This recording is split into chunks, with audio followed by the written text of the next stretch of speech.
Alô, amigos, bem-vindo em mais um momento de estudo da série psicológica Joana de Ângeles, estudando o livro Plenitude. Hoje conosco o Daniel Campos e a Guadalupe Amaral. Bem-vindo, Daniel, Guadalupe, a esse momento aí de mais um estudo da nossa benfeitora Joana de Ângeles. Então, nós estamos percorrendo, né, durante esse vasto estudo aí do livro Plenitude, que é um livro que basicamente o tema é o sofrimento, e hoje chegamos então no capítulo 11, que trata das terapias alternativas.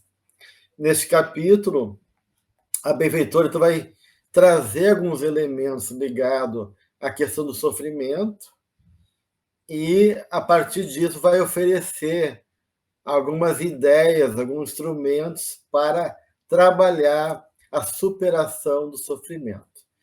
Como é que vocês enxergam, né, percebem, entendem essa proposta de Joana? Como é que vocês assimilaram esse capítulo 11 depois desse percurso aqui sobre o sofrimento?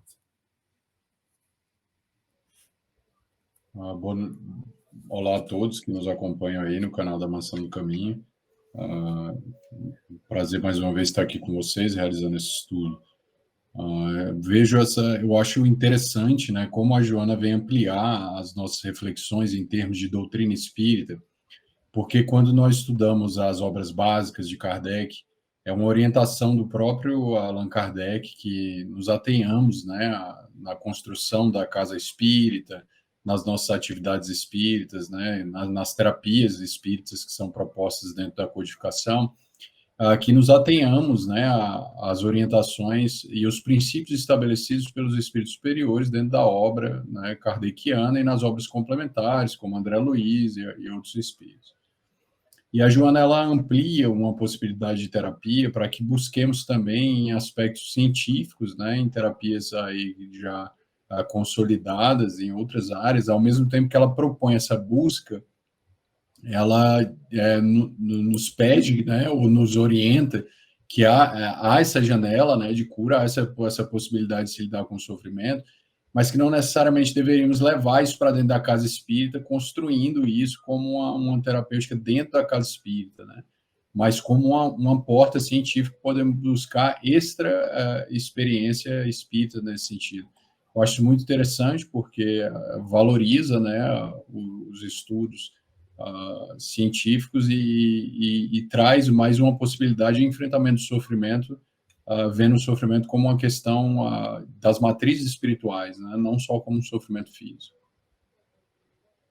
Eu acho que a partir daí, Daniel, do que estás trazendo, também vem esse sentimento de que ela nos coloca em contato com a nossa humanidade e com o valor que tem também estarmos encarnados e usarmos de ferramentas que a gente tem aqui. Então, ela, para mim, traz essa ponte que, por vezes, a gente esquece quando se fica maravilhado com a doutrina espírita, e que bom que nós ficamos, mas, por vezes, a gente se perde e fica só com o espiritual, esquecendo que está encarnado em um corpo físico. E aí ela traz, não só isso, porque, claro, que vem tudo dessa questão de que a nossa mente acaba trazendo, né, o corpo catalisando essas questões da mente, e isso é primordial que a gente entenda, mas ela traz essa ideia de que aqui, onde nós estamos, também existem alternativas. E quando eu fui relendo para a gente conversar aqui, eu fui me lembrando que o nosso próprio Sistema Único de Saúde tem, né, isso a nos oferecer. E tem de uma forma muito institucionalizada, que eu quero dizer, numa forma muito regrada, com protocolos, com cursos. Tem muitos cursos online para quem quer colocar em prática o que se chama de práticas integrativas e complementares dentro de uma forma mesmo governamental, desde 2006, né? Agora, em 2017, 2018, ampliaram as terapias que se pode usar, mas tem desde yoga, agora tem arte-terapia, antes, lá no início, homeopatia, acupuntura, tem imposição de mãos, e tantas outras, né, dentro do Sistema Único de Saúde, oficialmente. Então, claro que aqui a gente não vai entrar nessa discussão de que é óbvio que é difícil implementar, né, porque só para que o pessoal entenda como é, o gestor tem que usar aquele valor que ele já tem e tirar dali para usar nas práticas integrativas, então a gente sabe que não é tão simples assim, mas vejam, por que eu estou trazendo isso aqui, se a gente está falando tanto de espírito e de sofrimento, e é tão necessário isso? Porque ao mesmo tempo em que existe muita coisa muito difícil acontecendo na Terra, existe também todo um manancial de situações, de oportunidades, que a gente tem por onde aproveitar, né? Mesmo que oficialmente. Então, é claro que não é difícil, mas também não é fantasioso. E assim a gente tem o centro espírita, a gente tem a nossa comunhão através da oração, né, a meditação, que também é considerada uma prática integrativa e complementar hoje em dia, mas a gente também tem concretamente locais, pessoas que fazem leis, que estão se preocupando com isso. Então, mesmo que não esteja sendo colocado em prática, eu acho muito interessante, muito acolhedor, muito esperançoso para o lugar que a gente está, saber que tem gente sim olhando para isso, mesmo que oficialmente. O que eu acho importante, né, e justamente reconhecer que a ciência também está compreendendo isso que Joana coloca aqui no livro, né, que a saúde ela é muito mais do que propriamente o corpo físico, o órgão, ou mesmo, né, uma concepção de saúde. Porque Joana começa aqui o capítulo justamente retomando, né, a ideia de sofrimento, né, e reafirmando, como ela faz em outros momentos do seu livro, que o sofrimento é fruto da ignorância, onde a base desse sofrimento é o apego, e justamente uma confusão, né, que o homem faz, que nós fazemos, entre o que é permanente, ou seja, as coisas que é do espírito, e a impermanência, aquilo que está em transformação e mudança,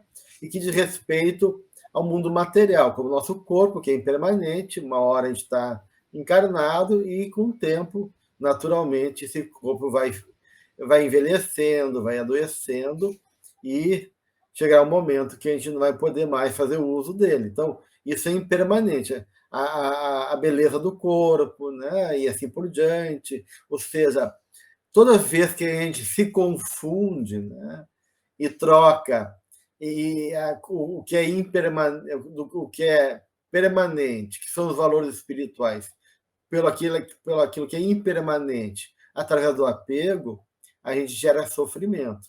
E ela fala daí que a maioria das enfermidades, né, além dos processos corporais, que envolvem alguns fatores de estilo de vida, e processos que envolvem questões que vão favorecer mais ou menos a saúde física, ela fala que a maioria das enfermidades tem origem na área emocional, né? E esse campo emocional, que diz diretamente respeito a respostas fisiológicas, que toda emoção, ela consequentemente, ela naturalmente vai ter uma influência no corpo físico.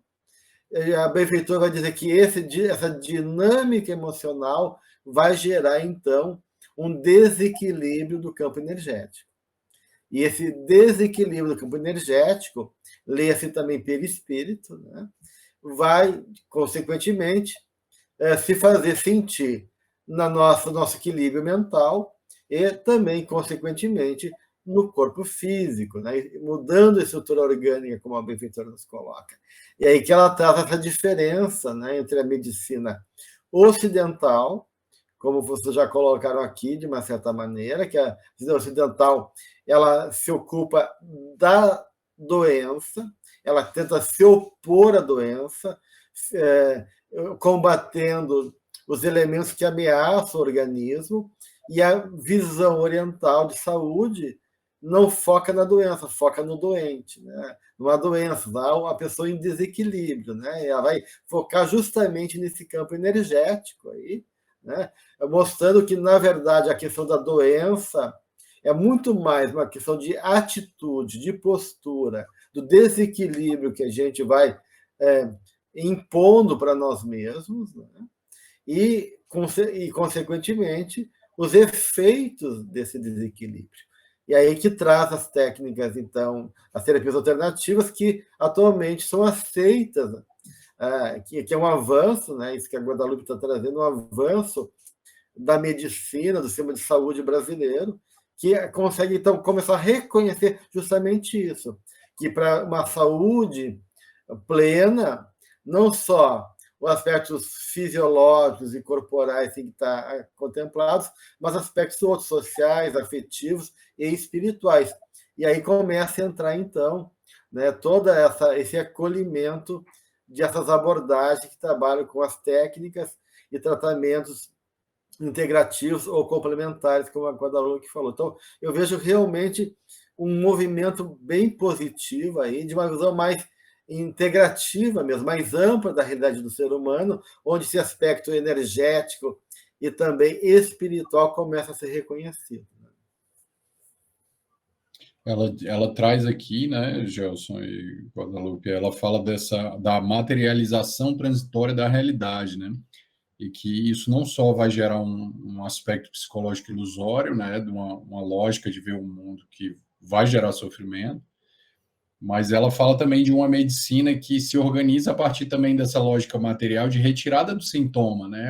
É uma medicina que quer tirar sintoma. Então, uma vez que um paciente está sem sintoma, está resolvido. Então, a questão, né, dessa visão mais voltada para uma questão mais pontual e corporal, nesse sentido. A partir do momento que a Joana apresenta essa lógica nova, essa lógica energética, né, que as terapias alternativas também abarcam, assim como o espiritismo, ela vem mostrando que existe uma realidade emocional que se coagula no corpo e que muitas vezes o ego não dá conta de filtrar isso através de uma integração, né, que evite a doença, mas essa energia busca caminho na doença para gerar consciência também, né, para trazer uma transformação para o indivíduo, e que uma vez que se trabalha com terapias alternativas no sentido de retirar ou de equilibrar, né, em termos energéticos, né, existe uma cura na matriz, aí a gente se fala numa cura real, né, porque tem um aspecto de uma transformação energética na matriz do problema, né, que é o que passa tanto pela questão moral, emocional e uma série de outros fatores que apenas se refletem no corpo físico, mas que o corpo físico em si ainda não é o problema como um todo, né? Então, a importância de se trazer, né, essa realidade energética para transformação e cura e alívio do sofrimento da criatura humana é fundamental, né, para a nossa caminhada. É uma questão que a gente ouve muito, né, Daniel, na proposta oriental e também até a partir dos estudos, né, tanto da Joana como do André Luiz e outros autores espirituais, que se a doença começa na mente, né, começa a partir do próprio espírito, não há doença, há doentes acima de tudo. Então, a doença, na verdade, é a expressão dessa mente em desalinho, né, consigo mesmo, ou com o cosmos, ou com a própria lei divina. Então, de uma certa maneira, quando a Joana propõe um processo que começa a valorizar essa dinâmica energética, ela começa, então, justamente a aproximar a busca de uma saúde, de uma proposta de medicina que possa atentar, tá mais de acordo com essa proposta espiritual. E, de alguma maneira, passa por essa questão de que é a partir da mudança de um padrão de funcionamento psíquico que a verdadeira cura vai se dar. Claro que dentro da questão energética, mas não adianta uma imposição de mãos ou ensinar meditação ou todos esses outros requisitos que ela traz aqui, se não houver a mudança do paciente. Então, as práticas, as terapias alternativas são um grande tesouro para oportunizar que aquele que está doente do corpo, ou mesmo psiquicamente, olhe para si. E tem em toda a dinâmica de cada uma dessas terapias a necessidade da pessoa estar consigo mesma, de alguma forma, de se concentrar, de não colocar toda a cura no remédio, ou no próprio médico, ou assim, ou numa cirurgia, então, todas têm em comum oportunidades maiores de que o espírito encarnado se olhe, porque senão elas também não têm a função que poderiam ter, né? E aí eu comparo, claro que não é a mesma coisa, mas para a gente entender um pouco, é como a questão das desobsessões, né? É claro que no centro espírita a gente vai receber um grande auxílio quando está sob alguma influência obsessiva, e a gente sabe como isso acontece, né? Mas se a gente não muda e realmente não tem aquele desejo de partir por um outro lugar, sai dali, as nossas questões voltam, porque são nossas. Então, as terapias alternativas, eu acho muito interessante ela trazer, porque ela mostra que estão à disposição, mas tem uma parte que é nossa, senão não adianta. Ela é muito clara, né, quando ela coloca que o sofrimento decorre do mau uso do livre-arbítrio, né? E logo em seguida, na segunda página do capítulo, né, ela vai justamente colocar isso, né, que não adianta a gente modificar o quadro orgânico sem realmente trabalhar as questões internas, né? Então, que a transformação moral do paciente ela é fundamental. Então, a gente sabe disso, né? O quanto realmente a busca do autoconhecimento, a busca de olhar para nós mesmos, de uma reflexão mais sincera, mais profunda, e essa consciência, né, de que, de uma certa maneira, nós somos herdeiros de nós mesmos e que a causa está dentro de nós, sem esse trabalho conosco mesmo, não tem como haver realmente uma saúde plena, né? Ela vai trazer aqui, né, que aqui na primeira página do capítulo, ela fala assim, a maioria das enfermidades se originam da área emocional, como efeito do desequilíbrio da energia. Aí é interessante porque no início do livro, né, nos outros capítulos do livro, ela vai falar exatamente sobre isso, e ela reforça isso aqui, que quando nós estamos enfermos, né, naquela área física ali que o sintoma já se coagulou, que já se mostra aparente, é uma área, na realidade, desnutrida de amor, né, e é uma área que não está sendo alimentada por uma corrente mental de amor, de um conteúdo que pactua com essa lei universal de amor. E nós tomamos o medicamento, matamos os micro-organismos que estão ali naquela área, né? Mas que, por outro momento, a energia deletéria se reorganiza e gera uma outra enfermidade em outro lugar, e assim segue, né? A gente toma a medicação, mata os micro-organismos e a energia se remonta em outra parte do corpo, ou até mesmo volta de maneira crônica naquele lugar, ao ponto até mesmo da medicação material nem conseguir vencer mais, né? Então, ela mostra a importância disso, né? Dessa organização de base emocional como um reflexo também de uma saúde física, né? E ela traz o exemplo de Jesus, né? Não só ele orientava isso para as pessoas que ele curava, né? Ele falava, né, vai, não peques mais, né, ou seja, organiza tua mente, né, os teus impulsos, contém a tua estrutura psicológica que está em desgoverno, porque senão tu vai voltar a ficar nesse estado de perturbação.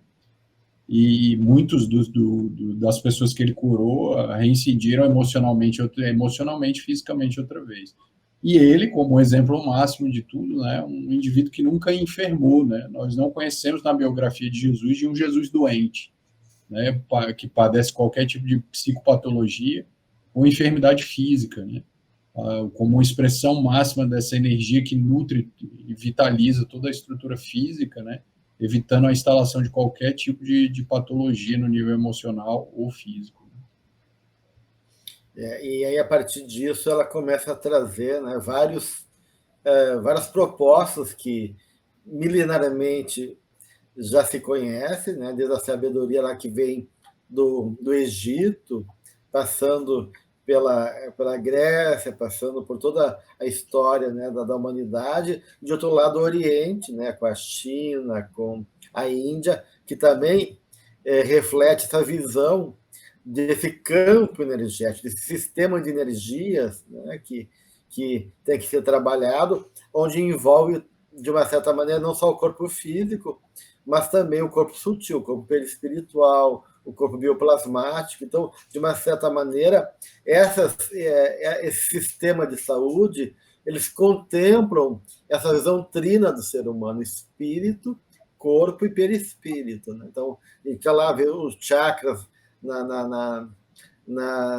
Índia, os meridianos na China. Então, todos eles já têm esse conhecimento desse sistema mais sutil e que está interligado com o mediador desse campo de comunicação entre o espírito e o corpo físico. E ela traz a primeira exemplo, da primeira proposta, né, de tratamento, de proposta de sistema complementar da medicina convencional, ela traz a acupuntura, né, como sendo das possibilidades de poder buscar um trabalho nesse campo energético. E é interessante que a acupuntura é uma terapia milenar de origem chinesa, né, que é ativado, né, que eles ativam, né, pontos específicos do corpo através de agulhas, e essas agulhas vão tocar em meridianos, né, para liberar justamente a energia acumulada no corpo. Então, a partir desses canais energéticos que constelam, né, forças, eles vão restabelecer o fluxo de energia e sangue no corpo humano. E assim, a partir desse estudo, né, esse trabalho com 5, digamos assim, não só terra, água, né, ar e fogo, mas trabalho com madeira também, 5 elementos básicos. Eles vão fazer toda uma relação desses elementos básicos com o organismo a partir dessa energia vital, o Qi, né, que circula no organismo ao longo desses meridianos e termina justamente em pontos específicos da pele. Cada ponto se liga a certos órgãos do organismo, né?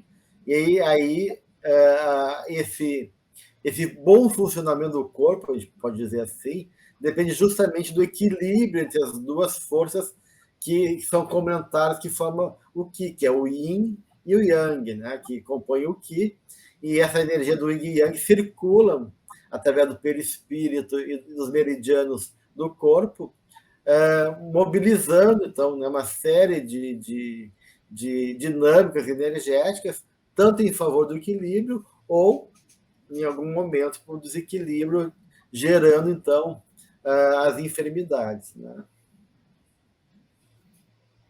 É interessante que ela fala do alcance. Pode falar, Guadalupe, pode falar. Eu ia comentar que é interessante que a acupuntura e homeopatia já um pouco mais estabelecida dentro do paradigma médico vigente, mas mesmo assim à margem, né? Eu digo do público em geral, dentro da academia, mas é interessante o quanto se escuta daquelas pessoas que usam desses métodos a melhora real que tem. E geralmente o que eu escuto é, puxa, se eu soubesse, teria tentado antes, né? Nunca me indicaram, coisas assim. Então, é muito bom receber isso, ouvir isso, e de ver que as pessoas procuram, já não ficam muito sem jeito de falar, e às vezes até alguns médicos indicam, né? Eu digo até alguns, porque realmente ainda existe uma resistência. E principalmente na acupuntura e as relações com dor, né, pessoas com dores crônicas, o quanto também elas se sentem beneficiadas, dão o testemunho, como a gente fala, de depois de terem tentado muitas alternativas, algumas com alguma melhora, outras não, mas temporária, se renderam, né? As pessoas não procuram direto, se rendem, então tentam, né?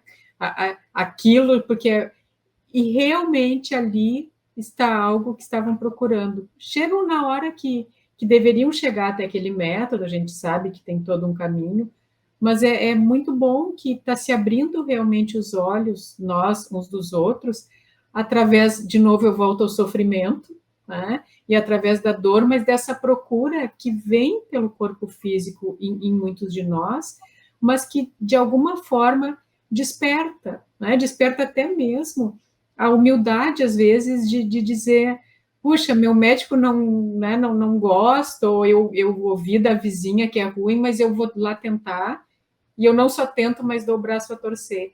Então, mesmo nesses pequenos gestos, a gente vê o quanto existe um trabalho interno acontecendo, né? Existe o trabalho energético, propriamente dito, mas o interno, e muitas vezes eu escuto isso, estava vendo o Gelson contar, né, como é que funciona ali, nos explicar, e me lembrando de pessoas que levaram anos até chegar aí, né, ou a meditação também, e contam entre constrangimento e uma alegria imensa que deviam ter feito isso antes.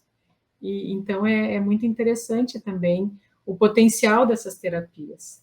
Não desmerecendo outras, porque a gente sabe, né, não é uma apologia que se use sempre as terapias alternativas, a gente sabe que às vezes é necessário que se façam tratamentos, obviamente, dentro da medicina alopática, né, mas tem situações que não, né, e aí a gente precisa ter essa abertura para tantas coisas que nos oferece a área da saúde. O que é fantástico também dessa proposta de tratamento é que ela, na sua aplicação, né, o indivíduo que se submete a ela, ele também agride menos a parte física, né, que muitas vezes a medicação tradicional causa, né, os problemas de dependência, os efeitos colaterais das medicações, né, que muitas vezes as terapias convencionais voltadas para uma lógica mais material, né, ela trata uma doença gerando outra doença, né? Então, na depressão, você toma um antidepressivo, mas perde também outras emoções, fica apático. Claro que não é sempre assim que é necessário o uso da medicação, mas a gente vê quantas vezes, né, o efeito de medicações ser tão prejudicial quanto a própria doença em si. A gente só troca de doença, né? Trata que aqui a gente tem um remédio que traz outra doença para nós. E a proposta das terapias alternativas, no caso também da acupuntura, que como já trouxe uma explicação bem elaborada aí para que entendamos esse mecanismo com mais complexidade, nós percebemos que o organismo fica numa harmonia realmente energética, não há essa reação, né, que é a medicação que intoxica, o que causa um mal maior durante um tratamento. E tem muita pesquisa já, como, né, tanto aqui no Brasil como fora do país, né, pesquisa nos Estados Unidos, na Europa, na própria China, né, em relação aos papéis da acupuntura, não só para dor crônica, mas para anestesia, para enfermidades variadas, né, tanto emocionais, mentais, como também orgânicas. E é interessante que aqui no Brasil tem, dentro das várias universidades que tem, em Santa Catarina, aqui no Rio Grande do Sul, né, tem o grupo de atenção integral e pesquisa em acupuntura e medicina tradicional chinesa da Universidade Federal do Ceará. Eles têm daí um site onde tem várias pesquisas no Brasil, em nome de pesquisadores no Brasil e fora do Brasil, que fazem pesquisas com acupuntura, realmente trazendo dados concretos, objetivos, do efeito terapêutico da acupuntura e de como elas funcionam, né? Então, para quem tem interesse, vale a pena, né, se aprofundar um pouquinho e ler, porque tem muito material já em termos de teses e pesquisa feita em relação à acupuntura, né? E outra proposta que ela traz é justamente a yoga, né, que também trabalha com esse campo energético, né, e ela cita a Kundalini, né, os chakras, né, e a Kundalini, e é interessante que se na medicina chinesa a acupuntura tem o Yin e o Yang, a Kundalini que é vista como uma serpente que se move na coluna, né, que vai subindo, né? E também é baseado em duas correntes de energia, a Ida e a Pingla, uma masculina e outra feminina, uma fria e outra quente, né? Como integrante então, dessa energia da Kundalini. E essas duas energias, femininas e masculinas, se encontram em cada chakra, né? E ela está na base lá da coluna, né? E a ideia é realmente integrar essas duas forças opostas, que representadas por uma serpente enrolada em toda a coluna, que está adormecida no Maladara, que é o chakra inferior, né? Então, na medida que tu vai movimentando essas energias, isso vai despertando cada centro de força, cada chakra. E Jung é interessante, Jung tem um seminário chamado Kundalini Yoga, onde faz toda uma relação de cada chakra com nível de consciência, porque para Jung os chakras representam estados também psicológicos, mais inconscientes e mais elaborados a nível de consciência. Então, ele vai dizer que a psicologia começa no estômago, aqui, né? Que é consciência, né? As emoções, os chakras inferiores estão ligados mais ao inconsciente. Então, ele vai explicando justamente disso, né? Cada centro de energia, cada canal de energia do corpo, né? Ocorre uma unidade de consciência. Né? Então, tem toda uma relação aí na visão da yoga e do Tantra Yoga e outras propostas da filosofia indiana, né, e da proposta da saúde pela visão da yoga, que faz uma relação direta entre o corpo e a mente, sendo que a Kundalini seria, de uma certa maneira, a manifestação tipo microcósmica de uma energia primordial, que eles chamam de Shakti, né? Então, ela é o poder universal, conectando justamente o corpo e a mente, né? Essa mente e corpo finito, né? Dentro de uma dimensão maior, né? Sagrada, mais cósmica, que está presente também no nosso corpo e da qual a gente pode, com a nossa consciência, ir trabalhando em favor de nós mesmos, né? E aí que a gente pode fazer uma relação dos arquétipos do Jung como energias também a priori do self, que cada arquétipo é um campo energético, né? Não é só temas, todo complexo psicológico envolve imagens, mas envolve também um campo energético, que a libido, que a energia circula, né? Então, e essa energia vai então sobe pelo corpo até a cabeça, né? Para se vincular ao chakra coronário e o chakra daí lá de cima, né, que vai se vincular então à energia cósmica divina, que dá essa ideia de unidade, né, de integração, eu comigo, com a natureza, com o cosmos, com o divino.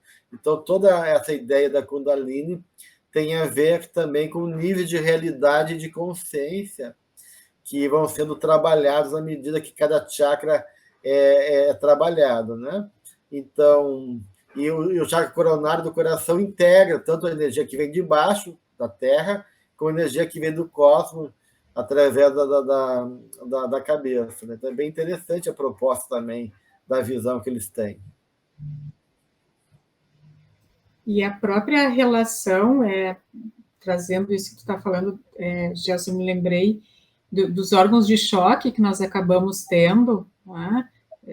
O quanto é importante que a gente também tenha essa percepção para ver o que está nos dizendo essa doença que chega, e não só trabalhar através de uma terapia alternativa para se livrar dela, como o ocidental faz, tratar a consequência, mas realmente aquela questão de, seja qual for a terapia que estiver usando, seja qual for a área médica e de saúde que estiver usando, de entrar em contato com aquilo e ver que mensagem que existe ali a respeito da nossa própria trajetória evolutiva enquanto ser espiritual, não querendo definir, né, não querendo ter certeza do motivo pelo qual, por exemplo, a gente tem alguma questão cardíaca ou de pele, mas se relacionando com essa questão para além do tratamento, mesmo que uma terapia alternativa, para que a gente possa ir reconhecendo as nossas dificuldades internas, porque como fica muito claro, a Joana deixa muito claro, é a partir daí que vão surgindo as questões do corpo, sejam, e a gente fala de uma vida maior, né, porque tem coisas que a gente traz lá de outras vidas e manifesta agora, tem outras que manifestam a partir dessa própria encarnação, mas não tentando definir, mas se relacionando e tentando perceber o que eu posso fazer com aquilo, por onde eu posso me movimentar, no sentido de mais um diálogo nosso a partir daquele sintoma, daquela doença, porque senão acontece, como o Daniel trouxe, da gente, como diz, trocar 6 por meia dúzia, né? Então, nas questões de pele, que é o maior órgão do nosso corpo humano e que está muito ligado a essas questões que a gente está falando aqui, quando a gente fala de emoções, é muito comum a gente ver, daí trata a asma, começa com alergia de pele, trata alergia de pele e começa com rinite. Tudo bem que trate, mas o que isso está falando da nossa forma de se movimentar na vida? Então, esse olhar mais interno para essas situações que a vida no corpo nos traz e a percepção do que isso quer dizer de mim também é importante.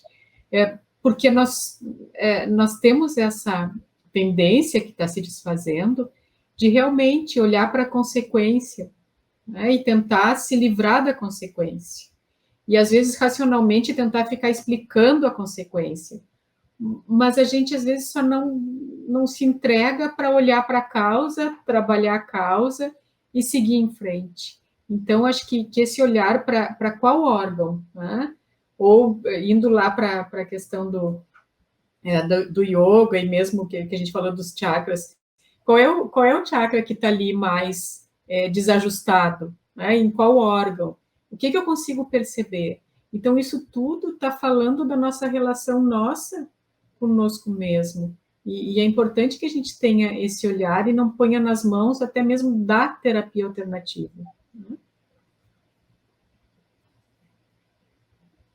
Esse movimento, né, dessas terapias, né, Guadalupe, como você está trazendo, né, acho que a Joana fala disso a todo tempo, que isso reflete o nível de consciência que está agir, essa capacidade de reflexionar e gerar consciência a partir da análise do sintoma, da trajetória até mesmo de cura da doença, né? Ver que mensagem moral a doença traz para gerar um movimento de integração e fazer uma consciência nova a partir disso, né? A Joana fala muito disso, né? Dessa capacidade reflexiva, de ver a dor também como uma oportunidade de um autoconhecimento nesse sentido, né?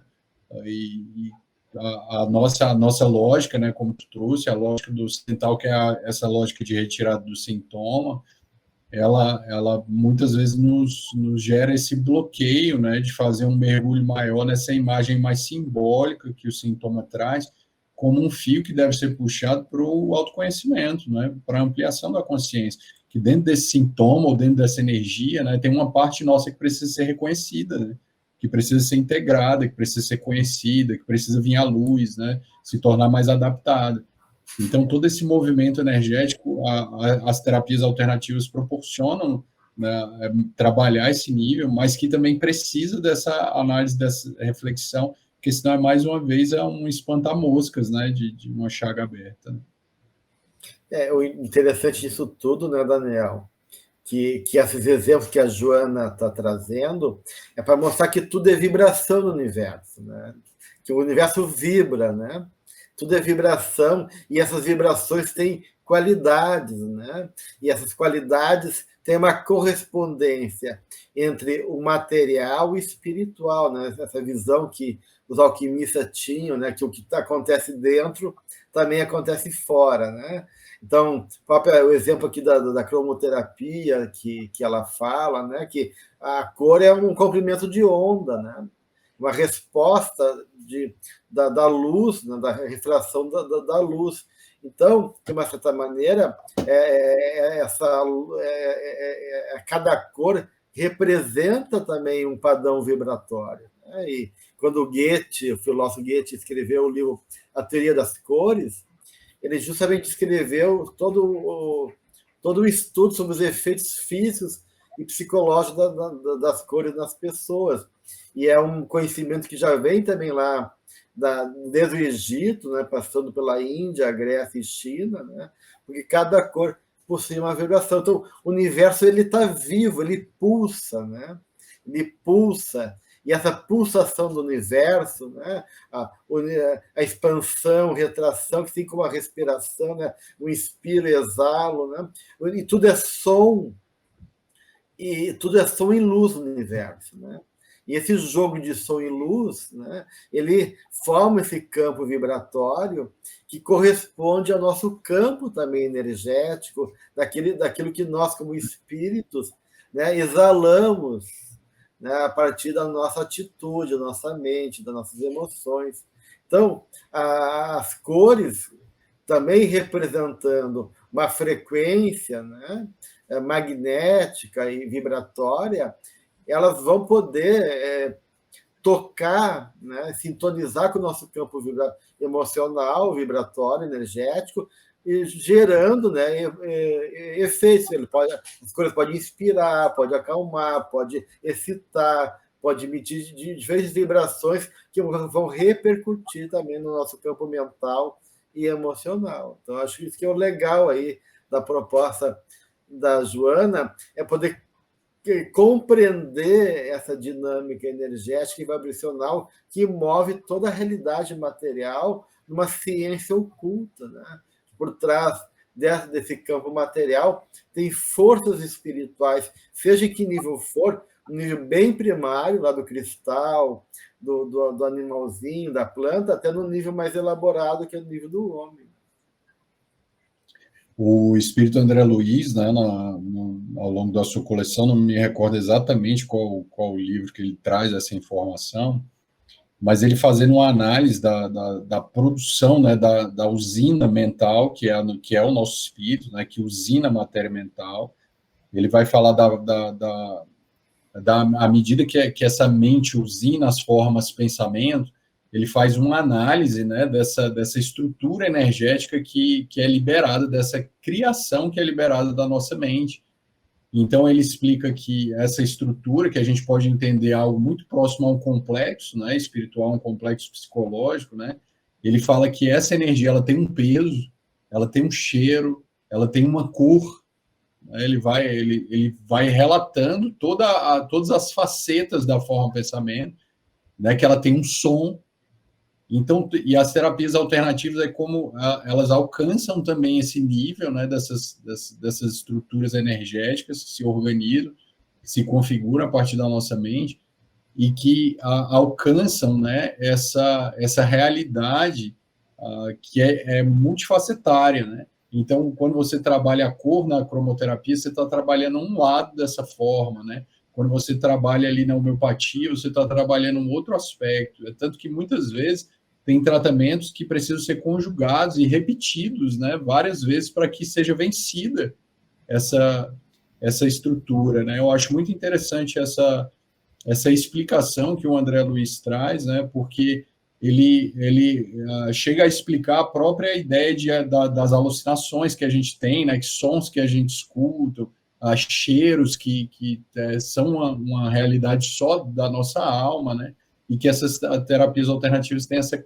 capacidade de alcançar esse nível tão sutil dessas estruturas que o André Luiz explica nessa obra, né? Eu acho fantástica essa explicação dele. E acaba sendo um treino, não um treino exatamente, mas acaba nos mostrando que a gente acaba na cromoterapia tendo a luz vindo de fora, mas ela poderia estar na nossa própria tela mental, nessa questão de cocriação, né? Então, a gente precisa, enquanto espírito encarnado, ter a luz ali de fora, que bom, né? Mas se a gente sintoniza e imagina a mesma cor e vai colocando na nossa tela mental toda a sensação que quem conduz a cromoterapia, por vezes, pode usar, né, quando não coloca só a luzinha, dependendo da ida, também a gente vai chegar nesse lugar. Então, acaba sendo um treino, uma forma de nós percebermos que podemos fazer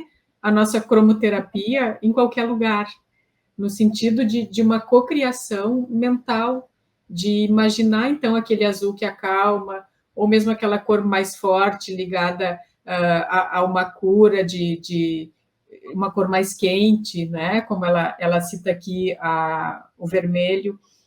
Mas em qualquer lugar que nós estivermos, nós estamos criando essa realidade, como, né, a gente sempre fala da cocriação, e podemos fazer isso também. A gente precisa da luzinha de fora, e que bom que ela existe, mas ela é interna, né, também.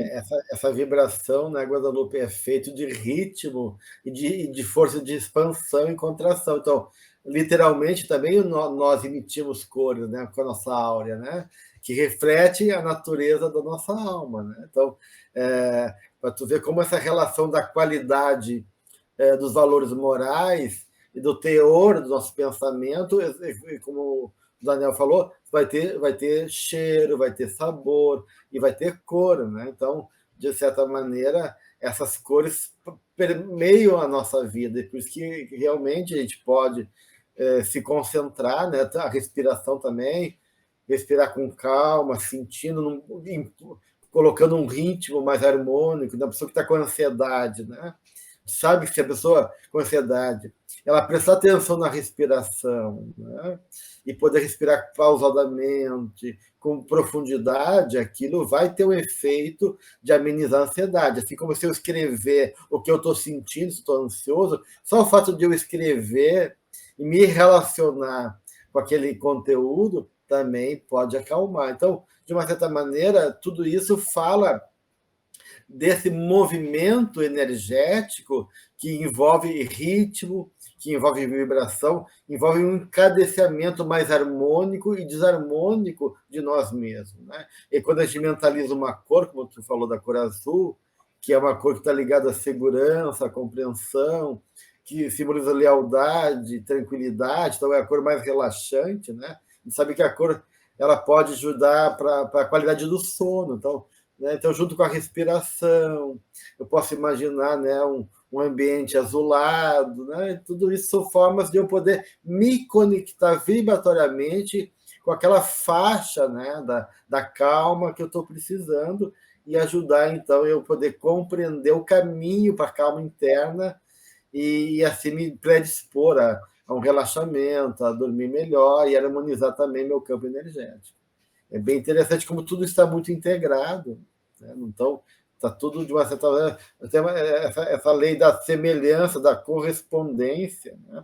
Da qual até a homeopatia se utiliza. Quando Hahnemann propôs a homeopatia, né?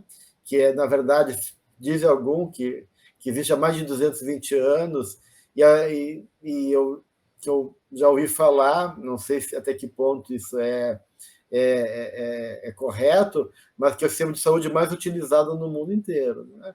E o Hahnemann justamente vê na homeopatia a lógica do semelhante, né? Não do contrário, né? Uma coisa combatendo a outra, procurando mais. Ele buscava tratar, né, justamente os sintomas a partir da lei dos semelhantes, né? Esse princípio dos semelhantes que a homeopatia utiliza, onde tu vai buscar algum elemento, né, seja de fundo animal, vegetal ou mesmo mineral, que tu pode fazer homeopatia de qualquer coisa, até do teu sangue, tu pode fazer homeopatia, né? Tu vai buscar uma correspondência de similitude entre aquilo que aquele elemento provoca e o teu sintoma, né? E aí, na medida que tu percebe aquela informação que vem através da homeopatia, tu é estimulado a reagir e encontrar, então, o teu equilíbrio, né? Então, acho bem interessante também a proposta da homeopatia. E quanto mais tu dinamiza, né, a medicação, porque a homeopatia estava com diluições e dinamização, e da dinamização tu vai ter menos matéria, né? Tu pega, então, uma parte daquele elemento, decompõe e potencializa, e aí tu vai liberar a informação, né? Assim como tu libera do metal pesado, né? Uma energia no trabalho atômico, da fissão e fusão nuclear, tu vai despertar também o espírito da matéria, como se cada matéria tivesse um espírito, né? Ou seja, um princípio, uma força, né? E tu desperta a força ativa daquela qualidade que está ali, né? E isso vai, então, ter uma correspondência em movimento, né? E quanto mais dinamizado, menos matéria e mais força ativada a partir, então, desse campo mais energético ou mais informacional, da informação que é liberado e que teu perispírito vai, então, registrar, a tua mente vai registrar. Por isso que, na homeopatia, quanto mais dinamização ela tem, mais ela age no mental e menos no físico, né? É muito interessante o quanto nós temos de possibilidades de nos reformar intimamente, né? Fazer essa mudança realmente que passa pela morte do homem velho, o nascimento do homem novo, como Joana nos traz, a partir de questões que estão externadas aqui na nossa conversa de hoje, no corpo físico. Então, como o corpo físico, de alguma maneira, ele é a expressão de quem nós somos também. Por mais que, claro, seja uma visão, né, para a gente conversar hoje, nós não somos, obviamente, só esse corpo, mas como a partir disso nós temos um lugar de infindáveis possibilidades de uma transformação moral a partir de um corpo físico.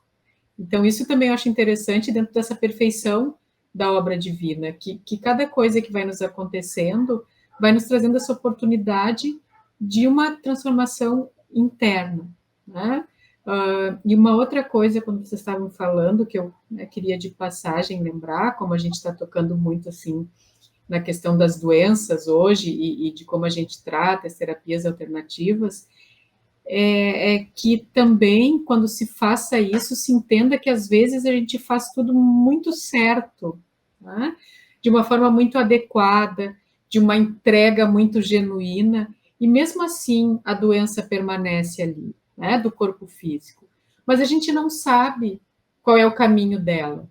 Então, que a gente não se culpe, que a gente tenha, assim, essa entrega de olhar para isso, mas que entenda que tudo tem seu tempo e que o fato de uma doença no corpo físico permanecer conosco não quer dizer que a gente está se equivocando.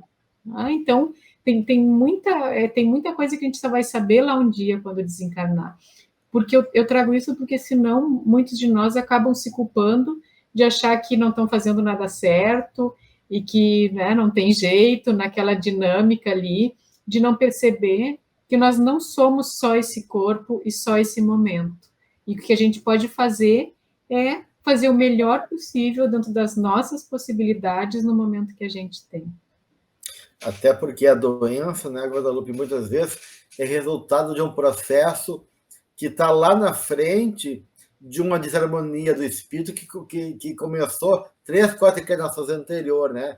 E que a doença é para drenar essas cargas que ficaram muitas vezes, né? Porque, na verdade, como não existe doença, mas sim doente, né? Se eu estou já consciente e tenho que liberar essas cargas pesadas do passado, então a doença é uma bênção de oportunidade para mim poder me limpar e renovar, né, a minha vida. Então, por isso que muitas vezes, né, as pessoas pensam, mas, puxa, eu rezo, eu tento manter a harmonia, por que eu não melhoro? Né? Tu está melhorando, né? Mas muitas vezes esse é um processo que vem escoando, né, drenando, porque o corpo tem o papel de drenar esses fluidos do passado, né? E aí tu tem que passar o tempo, não pode acelerar muito o processo e tem que ter paciência para poder dar o tempo que é necessário para aquele processo se completar. Então, o importante realmente é esse processo que a gente está trazendo aqui hoje, da atitude interna. E se a gente tem o passe, né, no movimento espírita, que é uma proposta maravilhosa, né, de terapia energética, porque o passe não só renova, recompõe as energias, tanto físicas como espirituais, mas como quebra com correntes mentais negativas, até obsessiva, né? Eu me lembro de um paciente que teve um surto psicótico e foi dada orientação que ele tomasse passe frequentemente para renovar a energia e afastar um pouquinho a entidade obsessiva. Então, o passe, eu acho que é uma proposta realmente maravilhosa, mas, acima de tudo, a Joana, no final do capítulo, diz que tem um grande campo de tratamento, que é a caridade, né? Porque justamente a caridade está na base de movimentar nossas energias amorosas, de poder mudar nossa vibração, de nos colocar no atitude mais humilde e assim, movimentar essa transformação moral, né? Então, e aí o sofrimento vai sendo diluído, como diz a benfeitora, cedendo lugar à nossa paz interna e ao nosso equilíbrio espiritual e também fisiológico. Então, acho que, acima de tudo, o nosso maior tratamento é esse, né, que nos faz ser melhores do que a gente era antes. Uhum. Eu tenho uma frase pequenininha do Dr. Bezerra que eu queria trazer, posso trazer? Acho que a gente está encerrando. Eu trouxe para compartilhar com todo mundo. Ele diz assim, está em uma mensagem em instruções psicofônicas, e ele diz assim: não há cura para as nossas doenças da alma quando nossa alma não se rende ao impositivo de curar a si mesma. Então, achei interessante compartilhar, porque isso traz muito do que a gente está falando aqui. Muito bem. Então, que possamos refletir profundamente sobre tudo que conversamos, sobre o que a proposta da prefeitura nos traz, para a gente possa construir realmente uma base sólida em favor da nossa saúde física, mas, acima de tudo, da nossa saúde espiritual. Um grande abraço a todos, obrigado, Daniel, obrigado, Guadalupe, e até o próximo encontro.